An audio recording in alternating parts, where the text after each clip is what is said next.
Who's going to start? Must be one. One of you. Oké, zal ik het doen? Dan moet ik vertalen. Zij zegt, of hij zegt, maakt niet uit. Er is één persoon heel important in my life, my mother. You said in the interview, every time my mother is a very interesting, important person. Yeah. Well, first of all, because she delivered me. I think that's quite something. I can't imagine. But let's not go into that one. Because my mother is one of my best friends, definitely, and my parents are supportive as far as I remember. You know, they really raised me in a very open-minded way, and this is something that I'm truly thankful for. When it comes to my mother, you know, a mom is a mom. What can I say? It's really the closest person to my heart, and so yeah, that's probably why. Thank you. Thank you. What was the highlight for you this past year? What was the highlight? Well, if we start with winning Eurovision, that would be definitely the highlight. But this year at Eurovision, so I didn't really have to worry about that.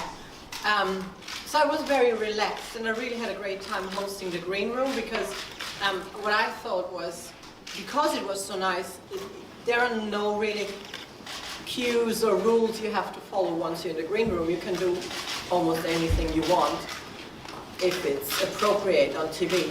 And I guess this is what I did, and that was really fun. Yeah. Yes. Hi, Conchita. Jasper, hello. Are you happy with the way your album was received by the audience? Yes, I'm very happy. Well, especially when it comes to Austria, it reached the platinum award in like a week, and that was unbelievable. I really could not really believe that.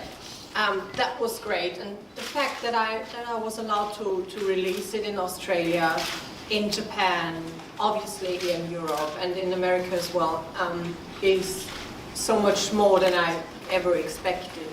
You know, and it is my first album, and it's really, I haven't had a solo album before, so it's really like now making my baby steps into the serious music industry, because beforehand I was just trying and singing most of the time cover versions, you know, and now it's really very exciting for me to sing my own songs.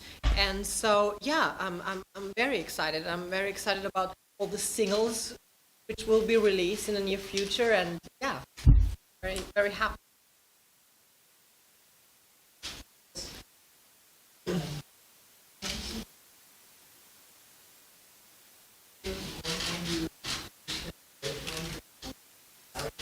Yeah.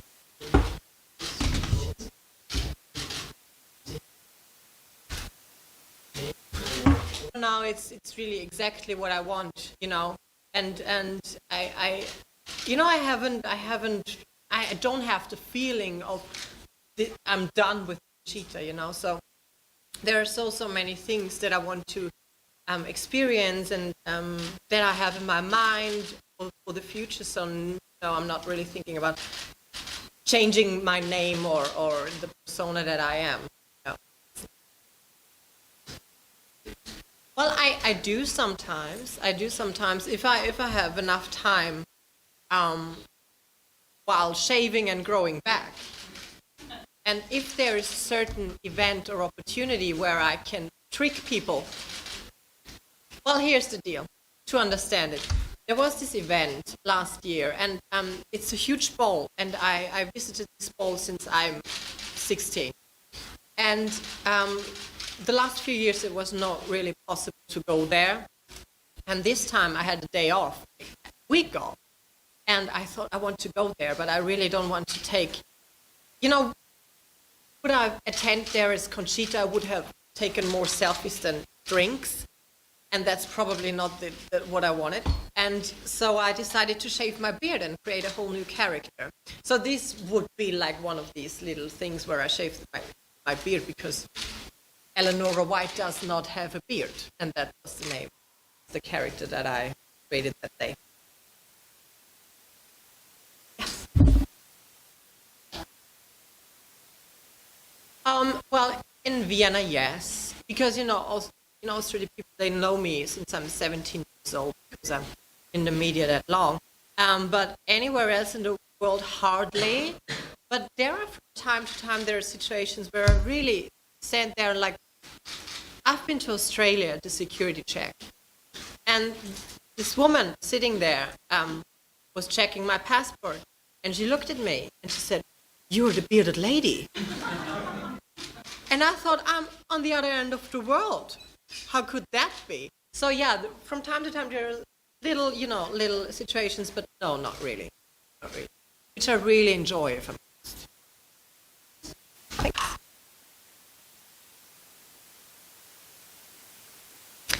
Anyone else? Yes. Yeah. Yeah. What's up next? Well, I will return to Australia. Very excited about that. But I love, for me, summer is Pride season. And I'm really fortunate because I get the chance to hop around, well, mainly Europe, to visit all those fabulous prides as here. And I really enjoy that because during the year, it's not really that much of community that I get. So in summer, most of the time it's party with a little singing, and I enjoy it. Yes. Well, I'm thinking about a live concept for my album. I'm thinking about how could this look on stage, because it's not really easy. People who know me would immediately see the problem because I would prefer to have an orchestra on every stage that I play, and that's not possible, unfortunately. But here in Antwerp, thank you for that as well, I have a live band, and that's something really rare. Because, it's quite easy to come with your backing track, and everything is digital, and it will do fine in a club and stuff. But it's so great if you're able to make live music. And this is what I do today, and that's why I'm especially excited about this performance.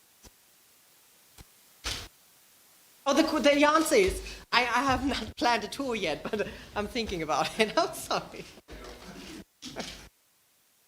Yes. Unfortunately, I basically arrived 2 hours ago, and I'm gonna leave tomorrow. And yes, I know, it's my second time that I'm just here for a few hours, and then I have to leave. But anyhow, at least I get the taste of Antwerp while I get, taken by car from A to B. So, but I got my bits and pieces, and one day I will return for a longer time. Yes. He was amazing. Amazing, and I loved the song, I loved the performance.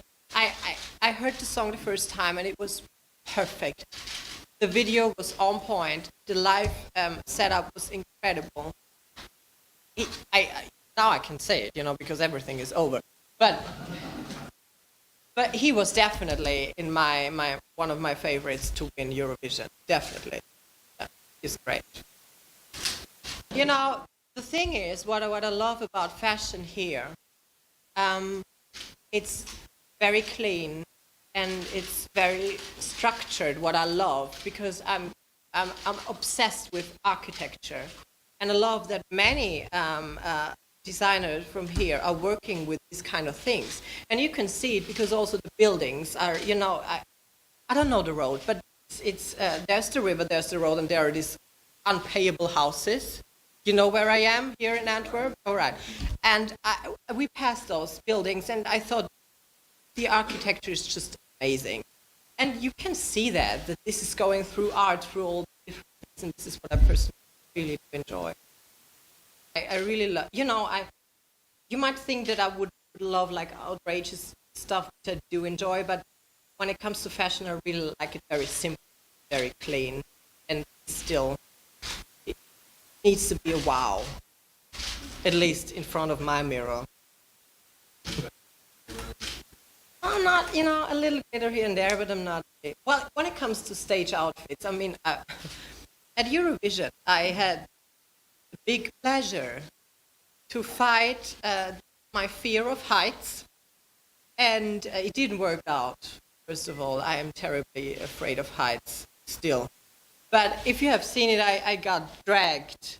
I call it drag, some other would call it fly, around this stadium. And in this particular case, I think there is a certain rule you have to follow. Once you're flying over a public area or over an audience, you have to wear a glitter jumpsuit. And this is what I did. You know, if Beyonce says so, you do it. And this is what I did. So yeah, sometimes. Yes. We just talked about Louis Conte. Yeah. Sadly, Austria, as a host country, became last as the first host country ever with no points at all. And it's something that Thanks for this. is that something that gave the Austrian audience a negative feeling in the end after hosting it? No, I don't think so. I mean, we all have been quite disappointed because, you know, for me as well, I thought the boys were so great and I loved the song and they really did not deserve 0 points. Anyhow, it happened.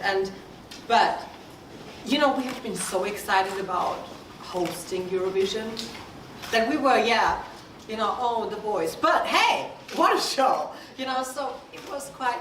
Sure, we would have loved to have seen them in the higher ranking, but still, it was a great show. Yeah, I think everybody is still very excited about Eurovision. Even they haven't removed the billboards yet. I think we're all a little hangover. You know, we don't want it to end. Yes. Yeah. I was just wondering, how did you find him or Well, introduce himself to you? this is a quite simple concept. I do have a stylist. I'm very fortunate about that.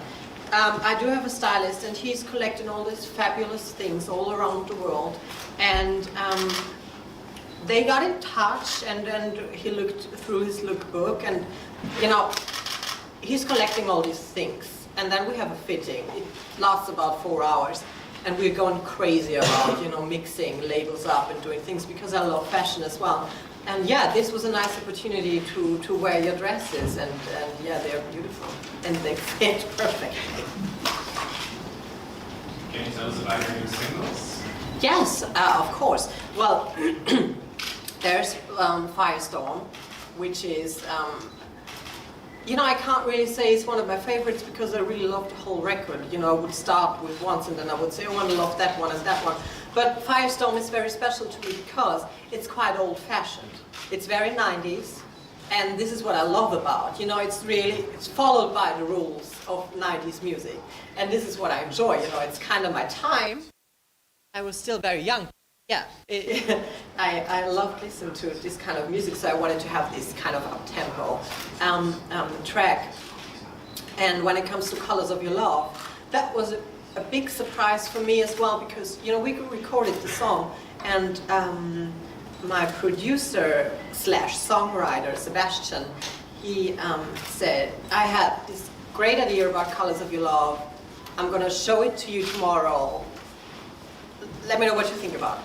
And I was quite nervous because I thought I loved this song so much, and I didn't want him to ruin it, you know. But I thought, yeah, he's a professional, he knows what he's doing. And the next day he played it to me, and there was this drop in the middle of the song, and I was listening to it, you know, and then I'm like, oh. And then I loved it, you know, and obviously I knew the song quite well till the end of the recording, and I played it to my friends, and obviously I knew how this song will turn out, and they were like, yeah, oh, it's a great song, and then, you know, they went, what was that? So I love that this kind of surprise is happening, and I love that especially this song gives a whole new flavor to the whole record. So yeah, that would be my new 2 singles that are out, and yeah, that's what I have to say about it. That you have to lose the fear of losing someone, because you have to trust in the fact that love will find you and people will find you who support you the way you are. My mother always said to me, you know, we don't have to be your friends just because we are your parents. And she's right. And not even when it comes to sexuality, you know, sometimes your kids grow up and you're like a mother like, you know, why? And the same, while growing up, I could find out that the character of my parents is probably not those kind of people that I want to spend that much time with. I'm fortunate and lucky that my parents are my friends. But she's right, you know, we have a very, as I think, a very healthy relationship. And this leads me to the point where you really have to trust that you're never alone. You will never be alone. Any more questions, final questions?